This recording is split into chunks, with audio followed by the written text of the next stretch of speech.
Selamat pagi, Dian. Pagi, Pak. Maaf, Iya. Pak, saya lagi Sehat di kah, luar. Dian? Sehat, Pak. Puji Tuhan ya. Oke.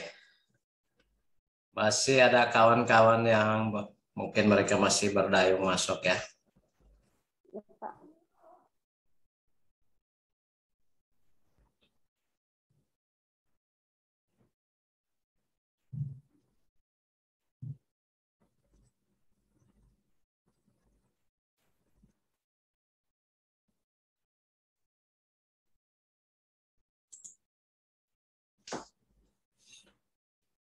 Ya, sambil kita menunggu teman-teman lagi mulai bergabung masuk, kita akan mulai pembelajaran karena di jam siang Pak Ada mau keluar sehingga pembelajaran kita tidak lama, cuma 45 menit. Setelah itu Pak akan tugaskan ke adik-adik sekalian untuk mempelajari materi-materi bisa secara mandiri. Baik, selamat pagi untuk semua yang sudah bergabung. Peserta didik paket C kelas 12 setara SMA yang hari ini sudah bergabung dengan Pak di ruang Zoom meeting virtual. Masuk dalam triwulan ketiga, kita sudah mengikuti mengikuti ujian tengah semester. Kita sudah lakukan.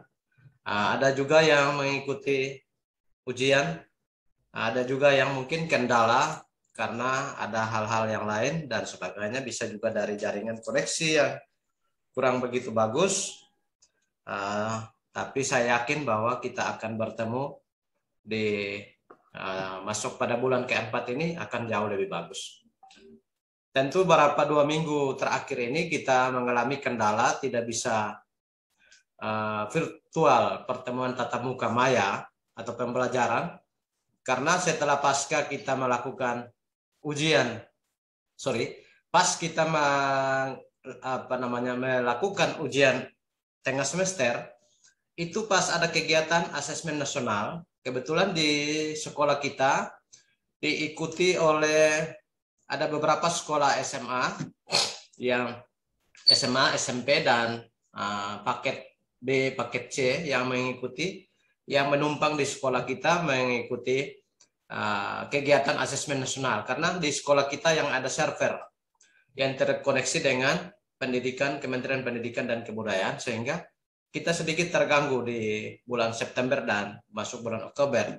Karena di sekolah kita itu sarana prasarananya digunakan untuk tes asesmen nasional tingkat SMA, SMP, dan paket C. Oleh karena itu terganggunya itu, maka hari ini saya sangat bersyukur bahwa hari ini kita bertemu, walaupun jauh tapi dekat di hati ya hari ini ya. Walaupun kita jauh tapi kelihatan dekat di hati. Kita akan berjumpa pembelajaran hari ini. Saya sangat senang, bersuka cita. Ini yang muka-muka ini saya lihat muka-muka Nona Flores semua nih. Nona Kupang belum ada muncul muka-muka nih. Kita menunggu yang dari Kupang orang muncul ya. Pasti pembelajaran online ini pasti siapa yang siap data ya pasti dia bergabung. Kalau yang tidak siap data ya pasti dia menunggu kapan datanya sudah standby baru dia bisa belajar. Nah, sebelum kita masuk pada materi, Pak jelaskan beberapa poin penting. Kenapa hari Sabtu ini belajar? Hari Sabtu ini sebetulnya tidak ada jadwal KBM. Kita belajar mulai Senin sampai dengan Jumat. Tetapi karena hari Senin depan, Senin lusa, itu ada kegiatan asesmen nasional tingkat paket B kelas 8 itu menggunakan lab ruang komputer server kita, sehingga takut kita besok hari Senin Selasa itu karena 2 hari asesmen nasional itu kita terganggu, maka hari ini kita isi lebih cepat. Kita majukan hari ini kita belajar, nanti di Senin Selasa kita istirahat jeda. hari Rabu kita berjumpa lagi, dan setelah Senin Selasa selesai, seterusnya itu kita sudah belajar terus. Itu poin yang pertama. Apalagi ini kelas ujian. Kelas persiapan ujian ini tidak boleh, saya ingatkan kembali. Ini kelas persiapan ujian sehingga tidak boleh, jangan sampai tidak ada informasi. Kalau tidak bisa gabung secara virtual tatap muka, tolong masuk di setara daring dan kerjakan tugas-tugas yang diberikan oleh ibu bapak guru. Kita di pendidikan kesetaraan ini tidak pandang bulu, tidak pandang usia. Mau usia opa oma juga bisa belajar di sini. Mau usia masih usia milenial, belasan tahun juga belajar sini. Nah, pertemuan tatap muka di sekolah kita itu bertemu itu seperti orang datang kumpul keluarga itu. Yang usia muda, yang usia tua berkumpul dan belajar bersama. Nah, di ruang belajar itu bukan guru yang ceramah full di situ. Kita sama-sama membimbing atau melatih diri untuk mencari tahu masalah materi-materi yang disampaikan itu. Nah, untuk itu diharapkan bagi teman-teman yang sudah lama melakukan pembelajaran online, jangan sampai Anda kurang semangat lagi. Jangan sampai Anda kurang semangat lagi. Tapi saya harap supaya lebih semangat lagi. Lebih semangat lagi untuk mengikuti pembelajaran karena Anda telah disiapkan untuk ujian akhir. Dimasuk dalam bulan Januari dan Februari, itu sudah persiapan, sudah masuk tryout dan persiapan asesmen nasional. Bulan April itu asesmen nasional dan sudah Anda tidak perlu lagi repot-repot buang data, pulsa, buang waktu dan sebagainya. Siap tunggu untuk pengumuman dan penerbitan ijazah. Oleh karena itu, maka sangat diharapkan aktif itu penting. Lulus itu bukan diperoleh pada saat Anda ujian akhir 2 hari itu, 3 hari, 4 hari itu. Kelulusan itu diperoleh dari hasil proses. Penilaian itu dari hasil proses. Proses yang diikuti. Anda mau jangan bilang, saya kayaknya saya tidak sanggup ini materi seperti ini, matematika, fisika, kimia, biologi dan sebagainya. Tidak. Pintar Anda bisa jawab atau tidak jawab itu urusan berikut. Yang paling pertama Anda punya niat atau tidak. Ada niat, ada kemauan belajar, mari kita akan diskusi, kita akan saling mengisi. Kehadiran Anda itu sangat dibutuhkan. Itu memberikan situ nilai tersendiri. Itu yang namanya nilai integritas. Nilai integritas, nilai disiplin, menghargai waktu, jadwal pembelajaran dan sebagainya. Oke. Saya senang sekali. Saya nama Pak pun nama lengkap ada di situ. Hari ini Pak sendiri yang bawa. Saya setiap minggu, setiap hari Selasa baru mengajar. Hari-hari lain saya tidak mengajar. Karena selaku bertindak juga sebagai pimpinan, sehingga saya tidak mengajar di setiap hari. Maka teman-teman masih rata-rata masih muda belia, jangan sia-siakan waktu. Jangan buang-buang kesempatan. Gunakan kesempatan selagi kita masih hidup. Gunakan kesempatan untuk belajar. Anda adalah calon-calon pemimpin. Jangan sampai Anda tidak gunakan kesempatan dengan baik, maka mestinya Anda harus nanti kemudian Anda disiapkan menjadi pemimpin, tapi Anda sendiri tidak siap secara baik, makanya Anda bisa gagal atau gugur dari kesuksesan itu. Itu motivasi yang Pak sampaikan kepada kita. Dan hari ini mata pelajaran, sebelum masuk mata pelajaran Pak sampaikan, masih ada yang baru-baru ya. Ada yang baru bergabung, saya Pak sampaikan. Materi banyak sekali materi ada modul-modul semua banyak ada di setara daring. Masuk di setara daring ini modul banyak. Nah, di sini ada modul ya. Masuk di setara daring modulnya banyak sekali. Ketika Anda masuk setara daring, mata pelajaran ini modulnya ada di sini ini. Yang Pak Pung kursor ada tunjuk ini Pak Kas tunjuk. Tidak perlu Anda beli buku. Buku sudah ada di sini. Buku sudah lengkap ada di sini. Ini buku-buku yang lengkap ada di sini. Ini buku. silakan Anda belajar sepuas-puasnya. Tidak perlu Anda beli buku, mau barangkali beli buku novel barangkali, buku cinta barangkali, ya lu beli.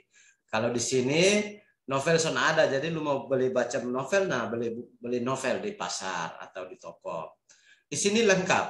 Nah, untuk mata pelajaran kita, nah, untuk Anda setingkat SMA ya, kelas IPA dan IPS ada di sini.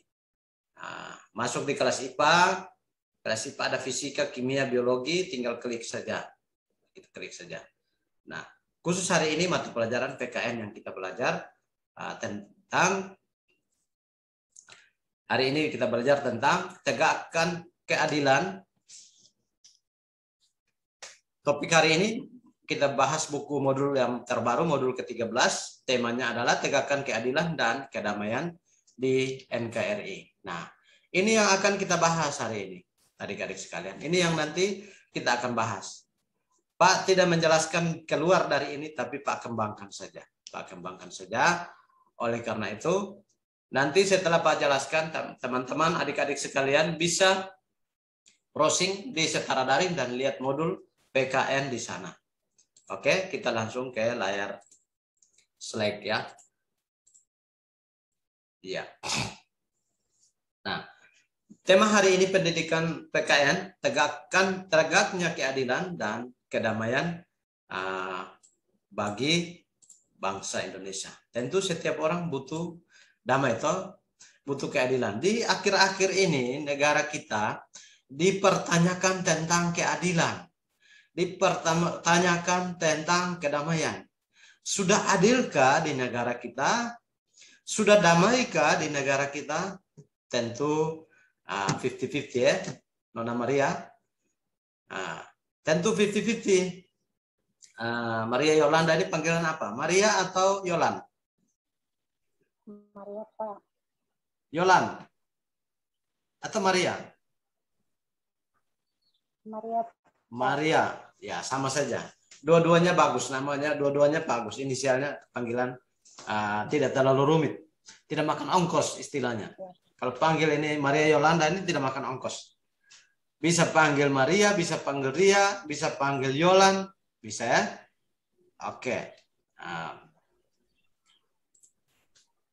Jadi seperti yang Pak sudah sampaikan tadi, di negara kita akhir-akhir ini banyak orang bahkan luar negeri mempertanyakan, adilkah di negara Indonesia itu?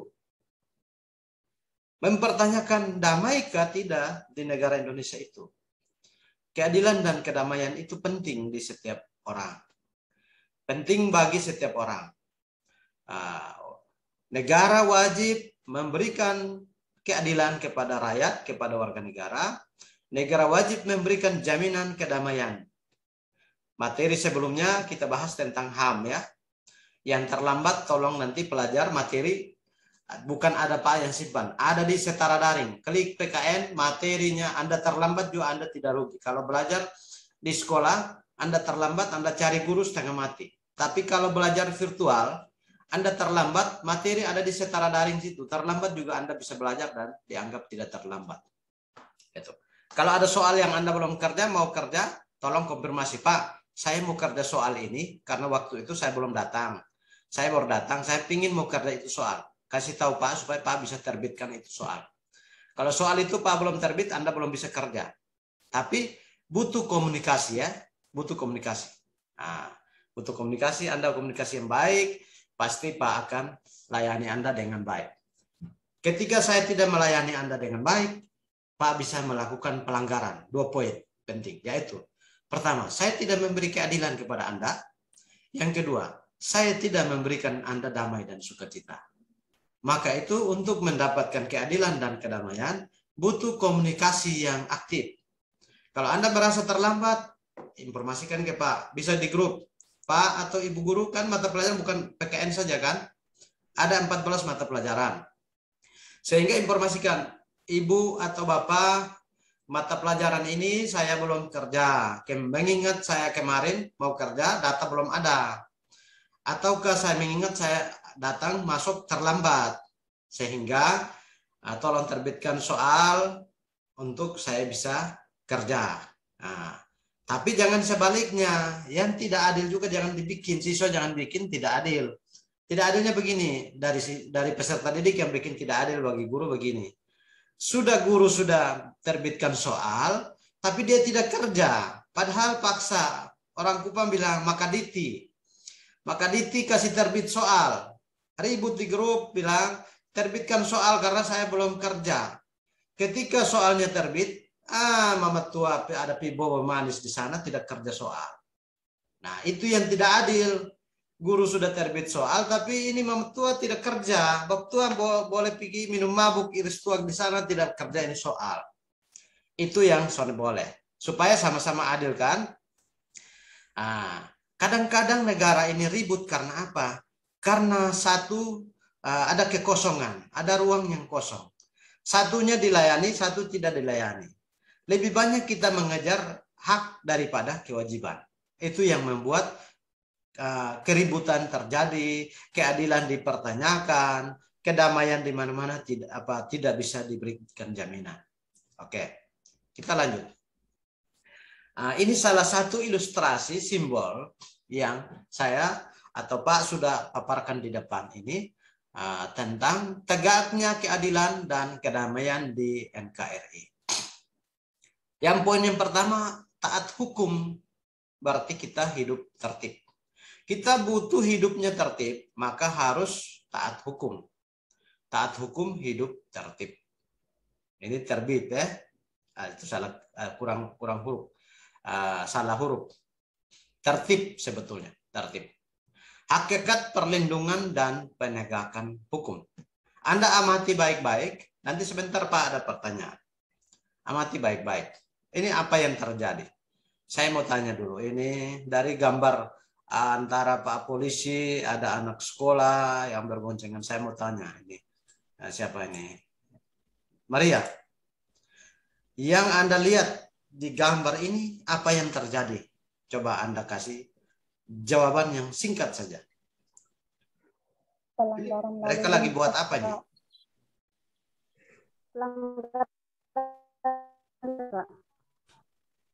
Bagaimana Maria? Pelanggaran lalu lintas, Pak. Oh ya. Ini pelanggaran lalu lintas. Ya, oleh Maria itu pelanggaran lalu lintas. Yang siapa yang langgar? Pak polisi yang langgar kok. Coba diperjelas, yang melanggar lalu lintas ini Pak polisi yang pakai seragam polisi atau siapa yang langgar? Siswa itu Pak, tidak pakai. Siswa yang melanggar. Welmince coba kasih nyala audio. Coba Anda berpendapat, Anda memberikan pendapat. Nah, ini seperti yang disampaikan oleh Maria tadi bahwa ini terjadi ada tilang dari polisi terhadap 2 orang pelajar yang sedang mengendarai. Nah, kenapa mereka ini ditilang? Tadi Maria bilang pelanggaran. Nah, pelanggaran saya tanyakan ke Wilmince. Ini yang dilanggarnya apa yang dilanggar? Yang dilanggar ini mereka tidak pakai helm. Tidak pakai helm. Yang muka atau belakang yang tidak pakai helm nih? Yang belakang. Yang belakang. Yang depan juga tidak pakai, hanya pegang saja. Pegang saja. Nah. Ya. Itu. Diana Novita, mungkin Anda bisa meramu dan menjelaskan apa yang terjadi antara polisi dan pelajar yang sekarang terjadi. Coba Anda jelaskan.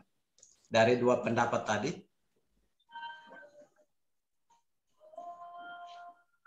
Diana, Sonoa. Itu pelanggaran, Pak. Silakan. Sampaikan saja, tidak usah malu-malu. Kalau Anda pernah ditilang, sampaikan saja pengalamannya seperti apa. Kenapa Anda ditilang? Tidak mungkin polisi kok berdiri-berdiri lalu kasih stop orang. Kalau yang Ya, belum pernah ditilang karena pasti tidak bingung. Kalau memakai yang helm, pernah ditilang pasti dia tahu. karena tidak memakai helm, tidak memakai masker. Tidak memakai helm, tidak memakai masker. Oke. Luar biasa ternyata. Anda punya semua yang punya pengamatan hari ini. Kayaknya tadi pagi sudah sarapan ya. Jawabannya luar biasa semua ya. Nah, jadi sekarang porsinya Pak. Kenapa polisi berdiri di jalan menunggu orang lewat ditilang? Polisi itu tugas pengamanan, penegakan keadilan sama ke topik di atas. Polisi adalah aparat negara yang diberikan tugas secara khusus untuk menegakkan keadilan. Dalam hal polisi lalu lintas fokus mengendalikan arus kendaraan yang pergi datang, tapi harus di jalan itu harus tertib, tidak hanya bisa pakai bawa motor saja, tapi harus tertib. Kalau Anda mau bawa kendaraan harus menggunakan helm. Pertama, harus bisa bawa motor. Kedua, punya SIM. Ketiga, punya STNK motor harus dilengkapi dengan STNK. Keempat, di atas motor pakai helm. Jangan mantang-mantang Anda punya motor racing yang gagah perkasa, karena supaya mau bunyi racing, supaya cewek-cewek mau dengar bahwa lu adalah anak-anak aco, ternyata pergi polisi langsung, orang bilang polisi langsung cekik di jalan. Nah, lu punya nyali sudah kecil memang, hilang. Karena apa?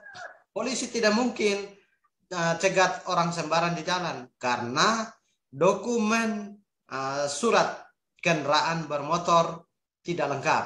Suratnya bisa tidak ada, STNK tidak bawa, SIM pengendara itu belum punya hak, belum punya lisensi untuk membawa kendaraan bermotor, belum diberikan izin Anda bawa motor. Yang ketiga adalah sudah begitu lagi baru tambah tidak pakai helm. Kasus di atas kasus. Anda tahu pelanggaran lalu lintas, ketika Anda melanggar hukum lalu lintas di jalan raya, sanksinya apa? Kalau Anda bawa motor tidak pakai helm, itu 1 kali sanksi. Sesuai Undang-Undang Nomor 20 Tahun 2009, 1 kali pelanggaran tidak pakai helm itu saja 250.000. Jadi kalau polisi bilang kau bayar denda karena tidak bawa helm, bayar di bank, store ke negara. Bukan polisi pungli, tidak. Polisi tidak pungli, itu aturan dalam undang-undang. Jangan menuduh-nuduh polisi. Itu karena kita yang salah. Harga helm itu bukannya kita beli helm, tapi pergi store ke negara karena kita melanggar hukum di jalan. 1 kasus saja sudah 250. Kalau tidak bawa helm dan tidak punya SIM, tambah lagi tidak punya STNK, coba Anda bayangkan. Coba Welmince berapa itu? 1 kasus 250. Kali 3 kasus berapa?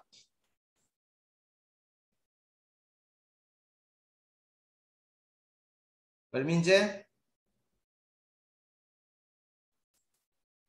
Kayaknya Welmince. Oh, iya Pak. Ya. Ini ada 3 kasus pelanggaran. 1 kasus pelanggaran menurut Undang-Undang Nomor 20 Tahun 2009 tentang pelanggaran lalu lintas. 1 kasus 250.000. Kalau 3 kasus tidak pakai helm, tidak punya SIM, tidak bawa STNK, itu dendanya berapa? Itu dendanya 750.000. 750.000. Nah, lu beli helm, 1 helm 250 yang lu kasih denda store ke negara itu, kalau beli helm kan bisa. Sekarang begini, Pak mau jelaskan secara berurutan. Kalau Anda adalah warga negara yang baik, mengendarai kendaraan bermotor, menggunakan helm. Menggunakan helm itu bukan takut polisi, atau ada yang pakai helm karena takut polisi. Pasti rata-rata 90% pakai helm karena takut polisi toh? Iya, Pak. Iya. Sesungguhnya tidak. Sesungguhnya tidak. Mungkin karena kurang sosialisasi dari aparat pemerintah, dari kepolisian, barangkali dari kita sendiri juga kurang belajar. Pakai helm itu bukan takut polisi. Pakai helm itu untuk melindungi bahaya.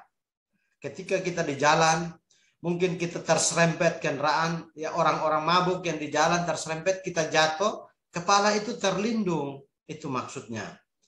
Kepala itu kan sama seperti telur ayam yang kalau dikena bentur langsung bocor. Maka ditaruh helm itu, jangan pegang helm, helm ditaruh tutup kepala. Sehingga Anda mengalami kecelakaan berat atau kecelakaan ringan, kepala itu menjadi organ tubuh yang paling sensitif disentuh. Ketika Anda jatuh, benturannya di helm, bukan di kepala. Kalau Anda pakai helm. Nah, kalau seperti ini, kalau terjadi kecelakaan di jalan, kepala turun langsung darah tampias. Kalian dengar melihat di kecelakaan maut. Turun yang kalau kaki, tangan, badan tak pukul sampai otogilas pun tidak mati. Tapi kalau kepala coba sentuh sedikit langsung mati. Karena kepala itu sangat sensitif. Darahnya itu dia punya isi kepala, isi otak kita itu terbungkus seperti bungkuskan kulit seperti kulit telur ayam. Rawan. Maka itu kenapa polisi itu diutus untuk membantu keselamatan kita. Manusia ini kan kadang nakal. Sehingga kalau tidak dikasih ingat, manusia tambah brutal. Mantang-mantang dia baru latihan motor 2 hari yang lalu, ini hari sudah bisa bawa motor, dia sudah bergaya kebut-kebutan di jalan, sudah di jalan raya umum lagi, ambil orang punya lajur. Ego toh, manusia biasa mau cari muka toh. Nah, itu yang polisi bantu awasi kita supaya kita jangan celaka maut. Polisi bukan tidak ada kerja kok datang kok tilang-tilang kita, tidak. Polisi turut serta membantu kita untuk katong punya keselamatan. Jadi jangan tuduh-tuduh lagi ya, jangan tuduh-tuduh polisi ya. Setelah dengar penjelasan Pak, son boleh tuduh-tuduh polisi. Kalau mau keluar ke pasar kok, ke mana kok, Anda pakai motor harus pakai helm. Harus pakai helm. Ditanya orang tanya, kau pun rambut sudah pergi apa namanya? Kasih lurus itu nama apa? Ini Maria. Kalau rambut ke salon itu nama apa? Motum, Pak. Kerimbat kok apa? Motum, catok, Pak. Itu. Setelah pergi salon rambut baru pulang dari salon kok taruh helm lagi bikin apa? Lebih baik rambut yang rusak atau lu punya nyawa yang rusak. Kadang-kadang orang gengsi karena bilang rambut sudah gagah baru keluar dari salon, kenapa harus tutup dengan helm lagi? Lebih bagus rambut yang rusak daripada lu punya kepala yang hancur. Itu pertama. Di era saat ini kita diwajibkan pakai masker di tempat umum. Pak tidak pakai masker karena memang Pak ada di ruang belajar sendiri. Jadi Pak tidak pakai masker. Nah, kenapa tidak pakai masker? Di tempat umum harus pakai masker. Lebih bagus kau punya lipstik hari ini tidak kelihatan daripada corona yang masuk. Lebih bagus lu mengorbankan lu punya lipstik yang harga 100-200 ribu itu lebih bagus daripada lu tidak pakai masker, corona masuk di mulut, pulang di rumah sudah lewat. Itu yang wajib. Sekarang polisi sudah mulai taat, pemerintah sudah mulai taat. Kemarin baru helm saja, sekarang di jalan tuh masker, helm wajib. Sepanjang corona ini angka masih merajalela di negeri kita. Nah, kalau sama-sama kita mentaati aturan, maka kita pasti memperoleh kedamaian. Ada yang mendengar, ada yang menerapkan aturan, ada pihak yang harus mengikutinya. Pasti tidak ada yang namanya tidak adil. Keadilan ada, kedamaian ada. Oke, saya dari seputar ini ada yang mau bertanya? Saya belum lanjut. Ada kok? Kalau saya belum Pak lanjut, kalau ada mau bertanya silakan bertanya. Maria mau tanya? Tidak ada, Pak. Tidak ada. Pak lanjut. Ya. Hakikat penegakan hukum menurut Philippus M. Hajon, dia bilang begini, perlindungan hukum adalah perlindungan akan harkat dan martabat, serta menegak pengakuan terhadap hak asasi manusia yang dimiliki oleh subjek hukum berdasarkan ketentuan hukum. Artinya perlindungan hukum dilakukan dengan menggunakan sarana hukum yang ditujukan untuk melindungi harkat dan martabat serta pengakuan terhadap hak asasi manusia yang dimiliki oleh setiap subjek hukum. Ya. Subjek hukum itu adalah para aparat penegak hukum. Nah, mereka ditugaskan untuk melindungi hukum agar sasarannya kita ini adalah objek. Masyarakat itu adalah objek. Supaya masyarakatnya taat hukum. Tidak melanggar hukum. Kalau sepanjang masyarakat kesadaran hukum sudah bagus, maka negara kita aman. Tenaga yang banyak sekali turun di jalan tidak. Barangkali satu tenaga saja. Ongkos anggarannya kecil. Ada beda tidak? Pada saat orang kerusuhan, polisi jaga berapa orang polisi yang jaga, dan pada saat tidak ada kerusuhan hanya satu polisi yang jaga di kantor bupati atau kantor gubernur. Ongkos antara ongkos sebanyak orang personil dengan ongkos satu orang personil biayanya sama kosonde. Maria, biayanya beda atau sama? Tidak, Pak. Beda. Beda, Ya. Pak. Beda, Dian. Beda. Maka itu kalau negara ini sepanjang negara ini aman, maka ongkos biaya juga kecil. Barangkali anggaran yang kita sedot keluar untuk urus masalah itu bisa untuk kebutuhan masyarakat. Contoh bantuan pendidikan, contoh bantuan masyarakat miskin dan sebagainya. Itu bisa. Tapi negara ini main kacau terus, biaya pengamanan polisi menumpuk. Karena polisi banyak yang turun, bukan satu polisi saja yang turun. Anggap saja kita pesta. Pesta kasih makan 5 orang dengan pesta kasih makan 100 orang, anggarannya beda. Besar. Nah itu. Itu harus paham, harus dipahami. Maka ini negara ini kalau mau irit anggaran, negara ini harus aman. Harus damai. Karena kita negara masih berkembang, anggarannya juga belum begitu bagus, sehingga negara ini butuh penegakan hukum yang benar-benar hukum yang adil agar menciptakan keadilan. Itu kuncinya. Oke, sudah paham? Sudah ya Pak, lanjut ya. Nah, nanti materi ini nanti Pak akan share di secara daring juga. Oke. Nah, apabila dihubungkan dengan negara Indonesia, maka perlindungan hukum bagi masyarakat Indonesia harus berdasarkan prinsip pengakuan dan perlindungan terhadap harkat dan martabat manusia yang bersumber pada Pancasila sebagai negara hukum. Indonesia wajib melakukan perlindungan hukum kepada semua warga negara tanpa terkecuali, sebab perlindungan hukum merupakan hak asasi manusia yang dimiliki oleh setiap warga negara Indonesia. Ya. Untuk demi keadilan, maka perlindungan hukum itu merupakan keadilan itu merupakan suatu prinsip. Kepemilikan hak asasi adalah hak mutlak. Ya, setiap orang harus memperoleh keadilan. Setiap orang harus dilindungi keselamatan. Setiap orang harus memperoleh kedamaian. Setiap orang harus diberikan aman tertib. Hidup yang tidak terdiskriminasi. Itulah esensi hakikat hukum yang sesungguhnya. Kalau sudah terjadi seperti itu, maka tidak ada konsekuensi, tidak ada dampak yang namanya pemborosan anggaran. Yang tadi Pak sudah contohkan. Pesta 5 orang dengan pesta ratusan orang beda. Jaga orang demo dengan jaga orang berkantor itu anggarannya beda. Beli aqua saja kita bisa. Kalau orang demo, personil turun jaga, kita beli aqua bisa 10 dos, boleh bisa habis.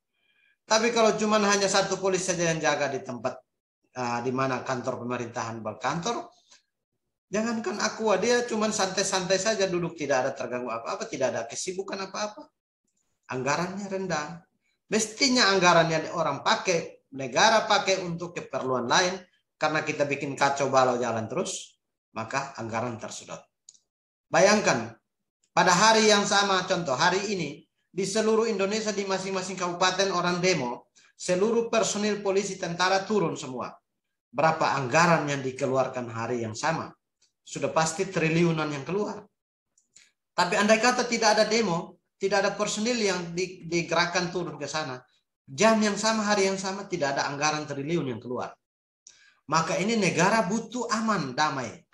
Butuh keamanan dan kedamaian, maka penegakan hukum itu harus adil.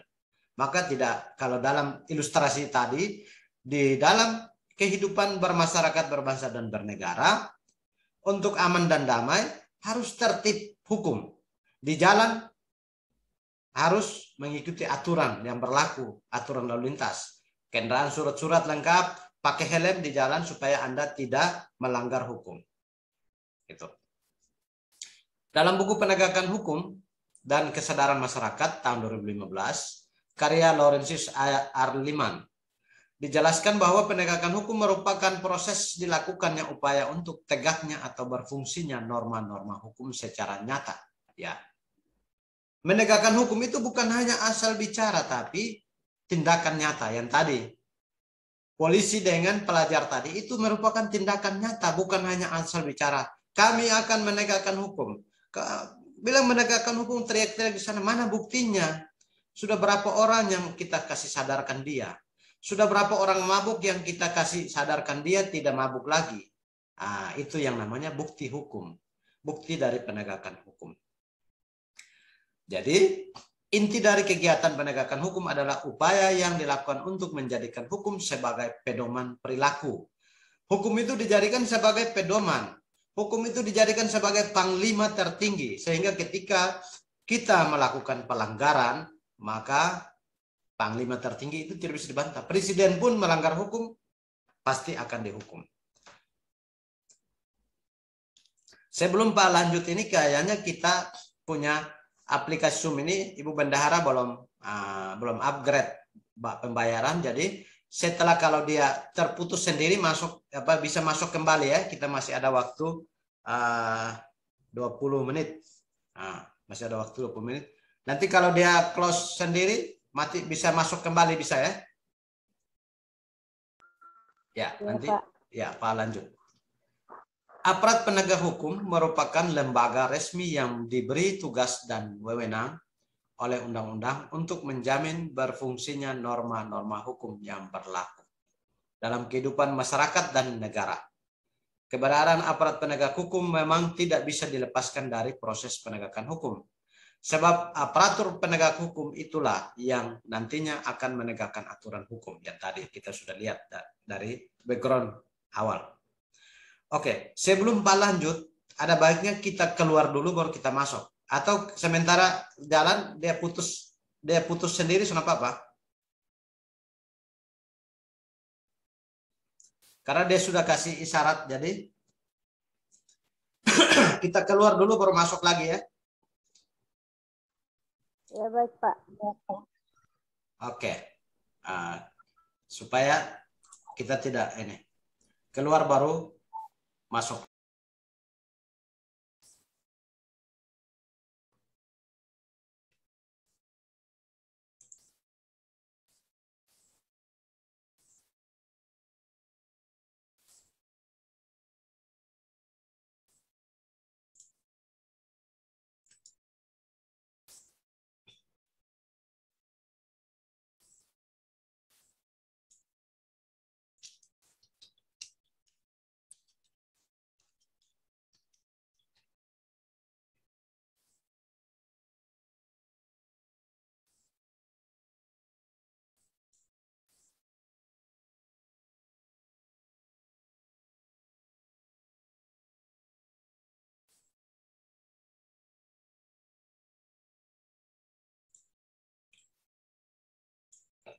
Ya, Pak lanjut ya.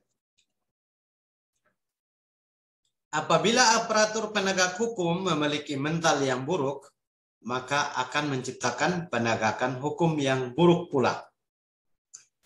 Di akhir-akhir ini,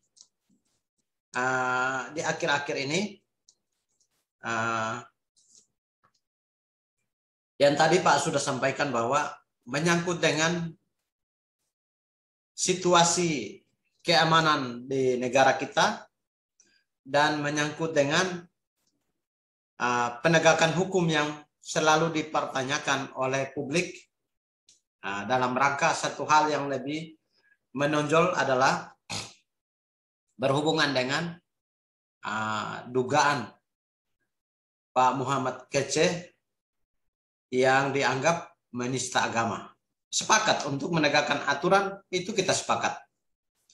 Tapi yang dipertanyakan adalah seorang terduga atau tersangka di ruang tahanan polisi yang dikawal begitu ketat, tetapi bagaimana aparat penegak hukum bisa tidak memberikan jaminan keselamatan, jaminan perlindungan hak hukum kepada tersangka atau terduga. Dia, setiap orang yang diduga ditahan itu tidak berarti mereka itu adalah menjadi terpidana, tidak. Sebelum ada putusan inkra atau putusan hukum yang tetap, mereka belum bisa dianggap menjadi napi atau narapidana. Belum, status belum sampai di narapidana. Belum pasti mereka itu bersalah atau tidak. Siapapun dia, orang yang jelas-jelas membunuh orang saja dari sisi hukum, sebelum ada putusan belum bisa kita bilang dia adalah orang yang sudah pantas dan sudah layak untuk disebut sebagai narapidana. Belum bisa kita sebut dia adalah orang yang orang yang bersalah, belum bisa. Karena yang bisa menjelaskan adalah fakta-fakta hukum yang akan berbicara. Fakta hukum yang akan berbicara. Sehingga apabila aparat penegak hukum memiliki mental yang buruk seperti penganiayaan yang dialami oleh Muhammad Kece, salah satu terduga atau tersangka yang ditahan di lembaga kepolisian, di tahanan kepolisian, lalu dianiaya oleh polisi juga, tahanan yang polisi. Nah, itu merupakan mental aparat penegak hukum yang buruk. Itu poin pertama. Dia adalah seorang penegak hukum yang menganiaya seorang tahanan, para tahanan, seorang atau beberapa orang, itu dianggap mental buruk. Poin yang kedua, mental buruk juga bisa kita sebut kepada para penegak hukum yang tidak memberikan perlindungan secara ketat kepada para tersangka yang tidak nyaman, tidak diberikan keamanan di dalam tahanan. Piket-piket itu pejabat yang diberikan hak untuk melindungi keamanan itu tidak menjalankan dengan baik, itu dianggap mental buruk. Termasuk kita masyarakat. Kita masyarakat juga tidak memberikan keamanan, tidak memberikan perlindungan hak hukum kepada setiap orang warga negara, entah tetangga kah, entah masyarakat sekitar kita kah, entah agama yang lain kah, entah suku yang lain kah, entah ras yang lain kah, etnis yang lain kah. Itu merupakan kita adalah masyarakat yang bermental buruk. Karena kita tidak memberikan keamanan kepada orang lain. Karena kita tidak menghargai hak hukum kepada orang lain. Kita tidak memberikan jaminan kedamaian bagi orang lain, bagi warga negara yang lain. Nah, itu bisa layak, kita juga bisa layak disebut sebagai mental yang buruk. Bisa disebut sebagai mental yang buruk. Maka supaya jangan disebut, maka perlu kesadaran. Perlu kita, setiap warga negara harus memiliki kesadaran yang sama. Harus memiliki kesadaran yang sama untuk memberikan perlindungan perlindungan hukum yang baik memberikan kedamaian yang baik sehingga tidak ceroboh seperti itu. Maka negara kita akan berjalan. Keamanan, ketertiban di negara ini ataukah di satu wilayah, di dalam rumah tangga, di dalam keluarga, di masyarakat, bangsa dan negara akan berjalan dengan aman. Itu poin dari. Sebaliknya, apabila aparat penegak hukum memiliki mental yang baik dalam menegakkan aturan hukum, maka akan tercipta penegakan hukum yang baik dan bersifat responsif. Nah, penegakan hukum ini sebetulnya profesi penegakan hukum itu adalah profesi yang mulia. Tapi ketika kita tidak menegakkan hukum dengan baik, karena kita melihat ada unsur-unsur lain, unsur balas dendam, unsur tidak suka, unsur kebencian dan sebagainya, itu unsur lain sudah masuk, itu penegakan hukum sudah tidak stabil, akan pincang. Maka butuh aparat penegak hukum yang benar-benar punya independensi yang profesional, yang tidak melihat unsur-unsur apapun, tapi dia menjadikan supremasi hukum. Hukum menjadi panglima tertinggi untuk mengawal tegaknya keadilan. Maka negara ini aman. Kalau keadilannya tidak bagus, negara ini kacau balau. Damai tidak ada lagi, yang tadi Pak jelaskan. Agar proses penegakan hukum ini di Indonesia berjalan secara adil, maka pemerintah Indonesia wajib membangun dan menguatkan mental para aparatur penegak hukum. Nah, itu. Yang berikut, untuk mewujudkan kedamaian, maka kedamaian itu dapat diwujudkan atau dicapai apabila penegakan hukum memberikan kepastian hukum yang adil bagi masyarakat. Ya, jangan sampai di jalan poros poros timur atau utara atau selatan kah, di sebelah jalan itu orang tidak pakai helm ditilang. Sementara kita ada tilang, ada orang yang lewat tidak pakai helm tidak ditilang. Nah, itu juga tidak adil. Bagaimana orang yang sementara ditilang tidak berontak, sementara dia sedang ditilang, di depan dia masih ada orang yang tidak pakai helm lewat di situ. Bagaimana dia tidak berontak? Itu saja sudah menunjukkan akan memancing kerusuhan atau pemberontakan atau kemarahan, mempertanyakan tentang keadilan itu sudah layak untuk dipertanyakan. Emangnya kenapa kok saya ditilang? Buktinya apa lagi tilang saya? Masih ada di depan yang ada tidak pakai helm. Itu contoh. Putusan pengadilan yang tidak sama, kasusnya sama, putusan pengadilan yang tidak sama. Dilihat dari jenis kasusnya. Tapi ternyata jenis kasusnya sama, tapi ada hukuman yang lebih berat, ada hukuman yang lebih ringan. Kasus pencuri sendal jauh lebih ringan dibanding kasus korupsi yang korupsi triliunan. Ataukah sama? Bagaimana korban materialnya, apa yang dipertimbangkan? Sendal satu pasang barangkali harganya sekitar paling mahal 50.000. Terus bagaimana dengan korupsi triliunan? Jangan sampai korupsi triliunan hukuman sama-sama 2 tahun sama dengan pencuri sendal. Nah, ini tidak memberikan keadilan. Apanya yang dilihat, dipertimbangkan oleh penegak hukum? Kok korupsi triliun hukumannya sama-sama 2 tahun dengan pencuri sendal? Nah, itu ilustrasi ya. Itu ilustrasi. Sepanjang hal itu terjadi, penegakan hukum seperti itu terjadi, negara kita atau ke daerah itu tidak akan bisa aman kalau hukum tidak dijadikan menjadi panglima tertinggi. Putusan final hukum itu harus betul-betul adil, tidak boleh memihak berat sebelah. Ketika berat sebelah, maka banyak orang akan memberontak. Banyak orang akan memberontak, maka tidak ada ini. Keadilan. Unsur-unsur keadilan. Penegak hukum menjunjung tinggi supremasi hukum. Yang kedua, jauhkan diri dari KKN. Korupsi, kolusi, dan nepotisme. Tidak boleh tidak boleh menerima suap. Jangan melihat itu karena ada satu unsur lain, ada satu ikatan hubungan emosional. Jangan melihat karena terdakwa ataukah apa tergugat itu, penggugat dan tergugat itu ada keterikatan, ada kenal mengenal, ada satu suku, satu agama, satu etnis, sehingga ada putusan hukum juga itu dipertimbangkan. Maka hukum akan menjadi pincang. Keadilan tidak diterapkan. Ketika bersikap netral dan tidak mudah terpengaruh, itu baru adil. Ya. Yang terakhir, praktek penegakan hukum harus dipraktekkan oleh pemerintah. Pemerintah siapapun menggunakan hukum adalah pilar paling utama, paling tengah.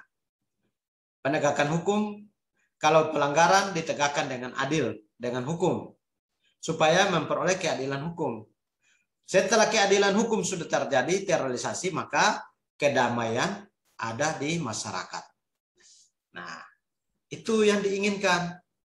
Sehingga ketika Anda esok lusa mau jadi setelah tamat Anda kuliah jadi seorang sarjana hukum, Anda akan menjadi aparat negara, aparatur negara, bisa jaksa, bisa hakim, bisa pengacara, ataukah ada yang jadi guru. Di mana saja keadilan itu paling utama. Di mana saja hukum itu perlu ditegakkan. Hukum tidak pernah pincang. Hukum itu dia tetap menjunjung tinggi yang namanya keadilan. Dia tidak memihak siapapun. Hukum tidak lihat saudaranya. Hukum dia tidak melihat musuhnya. Tapi hukum tetap berdiri antara tengah-tengah untuk menegakkan keadilan hukum. Faktor yang menghambat sering hukum itu tidak berjalan dengan baik. Yang pertama, kesulitan mediasi perkara. Kadang-kadang hukum itu tidak berjalan dengan baik. Yang menghambat pertama, korban itu dimediasi sangat sulit dimediasi. Yang kedua, hilangnya atau rusaknya barang bukti. Yang ketiga, kesadaran hukum di masyarakat rendah. Masyarakat kurang sadar, ada yang ego, tidak mau berdamai dan sebagainya. Sebetulnya untuk menciptakan kedamaian tidak harus melalui jalur hukum. Kesadaran sendiri, saling merasa pengakuan, saya bersalah, kami memaafkan, kami selesaikan secara keluarga, selesai. Ataupun sampai di polisi juga, polisi sudah mediasi, ya serahkan kepada polisi mediasi. Kalau sudah selesai, maka aman. Jangan sampai mediasi gagal, polisi juga gagal, maka permusuhan jalan terus karena ada yang dapat sanksi. Kalau ada yang masuk penjara, keluar penjara saling dendam. Jadi tidak ada hukum yang bisa menyelesaikan suatu dendam atau suatu rasa perasaan pertentangan antara pihak tergugat atau pihak penggugat. Sama-sama akan menciptakan luka yang dalam, yang mungkin butuh waktu. Bahkan ada yang kalau tidak bisa, dia tidak punya roh untuk berdamai, ada yang dendam sampai mati. Itu karena hukum. Itu kan. Tapi ada hukumnya bagus, penegakan hukum bagus, orangnya menerima, dua belah pihak menerima, sama-sama jalan, dan itu yang hukum dan saling memaafkan, dan itu berjalan dengan damai. Faktor pendukung dalam penegakan hukum itu adalah ada lima. Yang pertama, faktor hukum, adanya dasar hukum. Menegakkan suatu keadilan ada punya dasar, ada punya undang-undang. Polisi tilang orang harus ada punya undang-undang, harus ada surat tugas. Jangan tilang orang berdiri di jalan tidak punya surat tugas, tilang orang, itu juga salah. Walaupun dia polisi, tapi tidak ada surat tugas tilang orang, tidak sah, itu tidak sah. Yang kedua, faktor aparat penegak hukum. Ya, ini berhubungan dengan mental. Kalau aparat penegak hukum yang tadi sudah disampaikan. Yang ketiga, faktor sarana atau fasilitas. Penegakan hukum itu bisa berjalan dengan baik, sarana atau fasilitasnya baik, menunjang. Yang keempat, faktor masyarakat. Punya kesadaran masing-masing tentang hukum berjalan dengan baik. Yang kelima, faktor kebudayaan. Budaya kita adalah budaya rasa senasib sepenanggungan. Kita sama-sama bangun ini negara. Kenapa kita bikin ribut? Kita bikin rusak, bikin apa? Kalau kita antar saudara, bakus perang saudara satu dengan yang lain, itu sama dengan kita bikin rusakin negara. Berarti kita tidak menjaga budaya toleransi, budaya gotong royong, budaya saling menopang sudah tidak ada lagi. Maka ini poin penting. Oke, ini menjadi hal motivasi, hal yang perlu diperhatikan dalam penerapan keadilan. Harus percaya diri bahwa kita bisa. Harus ada kerjasama. Harus menjunjung tinggi nilai keadilan. Rasa aman. Jangan hidup dengan trauma. Anda mau belajar dengan guru manapun tidak boleh dengan trauma. Harus merasa aman, penuh percaya diri dan perhatian. Nah, ini kenapa perhatian sama kalian, maka Pak bagi link dan kita belajar berjumpa hari ini, berjumpa dengan sukacita. Saya kira ini poin yang Pak sampaikan untuk kita semua. Ada yang mau bertanya?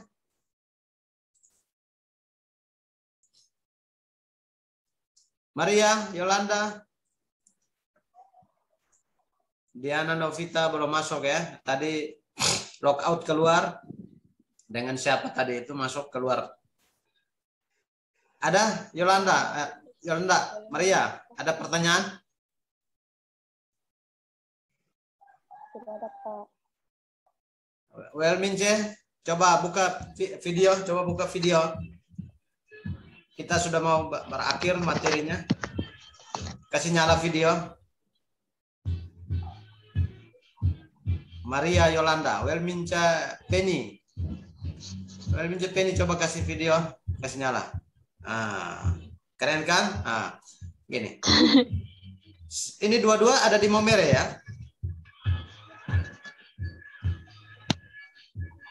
Beda, Pak. Maria Yolanda posisi di mana? Timor Leste, Pak. Ya? Timor Leste. Oh ya, sorry. Maria Yolanda, sorry. Maria Yolanda Timor Leste, betul. Wow, keren, luar biasa.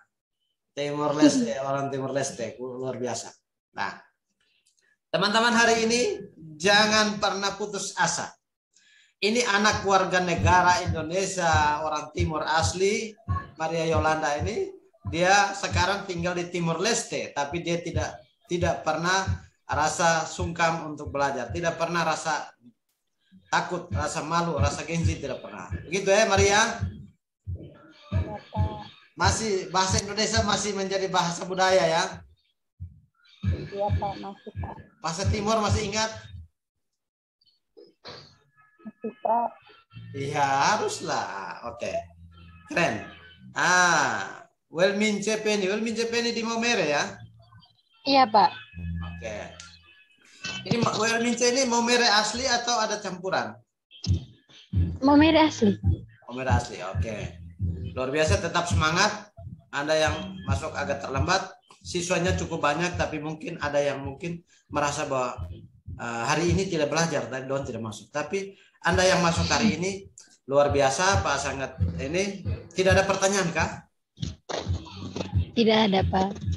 Tidak Ada, ada. Pak. Yang biasa berhadapan dengan hukum ini yang Maria Yolanda nih. Dari Indonesia ke Timur Leste kan harus mulai proses-proses prosedur hukum sebetulnya. Iya, Pak, betul. Oke, ini pertemuan Maria Yolanda, pertemuan kita adalah pertemuan perdana. Besok-besok lebih ini lagi materinya nanti saya simpan di setara daring, bisa dipelajari di sana ya. Iya, Pak. Oke. Kalau memang tidak ada pertanyaan lagi, kita cukup dulu, kita akhiri dulu. Sampai jumpa pada minggu depan. Minggu depan baru Pak kasih tugas ya.